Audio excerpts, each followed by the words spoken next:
ડીસા અને બનાસકાંઠાના ડીસામાં વરસાદે નુકસાની વેરી છે. હવે નુકસાનીના દ્રશ્યો આવી રહ્યા છે. ડીસા માર્કેટિંગ યાર્ડમાં ખુલ્લામાં પડેલી અનાજની બોરીઓ પલળી ગઈ.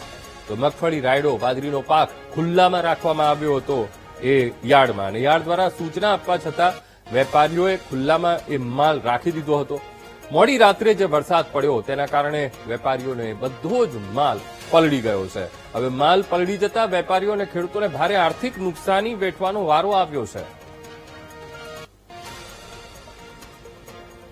હવામાન વિભાગ દ્વારા 4 જૂન સુધી વરસાદની આગાહી કરવામાં આવી હતી. ત્યારે તંત્ર દ્વારા ખેડૂતો અને વેપારીઓને અનેકવાર જાણ કરવામાં આવી હતી કે પોતાના માલને યોગ્ય જગ્યાએ વ્યવસ્થા કરવી અને તેને યોગ્ય જગ્યાએ સ્ટોર કરીને રાખવી. પરંતુ આપ ડીસા માર્કેટ યાર્ડમાં જોઈ શકો છો કે ક્યાંક ને ક્યાંક માર્કેટ યાર્ડ યા વેપારીઓની ઘોર બેદરકારી સામે આવી છે.